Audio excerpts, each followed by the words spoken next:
खासगी बँकांच्या अधिकाऱ्यांनी आणि कर्मचाऱ्यांनी नोटांचा गैरव्यवहार केलाय असा आरोप भाजपचे आमदार आणि जिल्हा बँक फोरमचे अध्यक्ष प्रवीण दरेकर यांनी केलाय। जिल्हा बँकांवरती निर्बंध घालून ऍक्सिस, एचडीएफसी यासारख्या खासगी बँकांना मोकळं रान दिलं जातंय असा आरोप देखील दरेकरांनी केलेला आहे।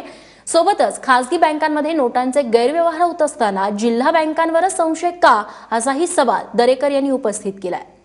सर, ज्या पद्धतीचं आपण बघतोय आता सध्या चालू आहे, काय म्हणाल, जर हा पैसा जिल्हा बँकेतनं येत नाही तर हा कुठून येतोय? नाही, खरं म्हणजे मला आश्चर्य व्यक्त करावं असं वाटतं की सहकारी बँका, जिल्हा मध्यवर्ती बँका यांना निर्बंध घातले गेले, त्यांना मर्यादा घातल्या गेल्या, व्यवहारापासून वंचित ठेवलं गेलं। परंतु ज्या ऍक्सिस बँक, एचडीएफसी बँक किंवा ज्या खाजगी बँका मोठ्या आहेत त्यांना खुल्या मोकळी सवलत दिली।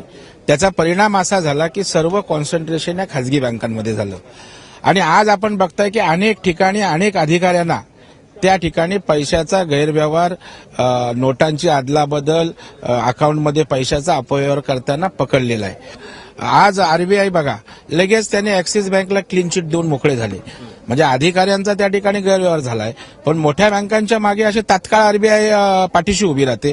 त्याच वेळेला छोट्या सहकारी बँका किंबहुना जिल्हा मध्यवर्ती बँका यांचे मान आवळली जाते आणि मला वाटतं हा छोट्या मोठ्यांमधला जो फरक आहे तो मला वाटतं चुकीचा आहे। परंतु आश्वासनांची पूर्तता अजूनही होताना दिसत नाहीये। सत्ताधारी पक्षाचे आपण आमदार आहात आणि तुम्ही सहकार ही चळवळ फार जवळून पाहता, काम करता त्यामध्ये, तरीही लोकांना न्याय मिळत नाहीये। काय म्हणाल, इतकी हतबलता तुम्ही सरकारमध्ये असून सुद्धा दिसते? नाही, हतबल वगैरे काही नाही, थोडीशी अव्यवस्था होते हे खरं आहे। परंतु जेटली साहेबांची भेट घेतल्यानंतर त्वरित जेटली साहेब आरबीआयशी बोलले, किंबहुना आज जिल्हा मध्यवर्ती बँकांचं जे इन्स्पेक्शन सुरू आहे तेही त्या भेटीनंतर तात्काळ अर्थमंत्री आणि सूचना देऊन नाबार्डचे अधिकारी करतात।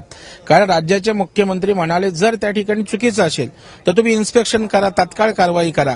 पण एक दोन लोक कोण चुकीची असतील, त्या ठिकाणी त्यांच्याकडे सिस्टीम नसेल, म्हणून अख्ख्या मुव्हमेंटलाच त्या ठिकाणी वेठीशी धरणं योग्य नाही आणि त्यांना आवश्यक असणारी सीबीएस प्रणाली, केवायसी नॉर्म्स आणि जर त्या ठिकाणी चांगल्या पद्धतीचं वातावरण वाटलं तर मला वाटतं निश्चितपणे येणाऱ्या 1-2 दिवसामध्ये सकारात्मक त्या ठिकाणी न्याय सहकार चळवळीला मिळेल।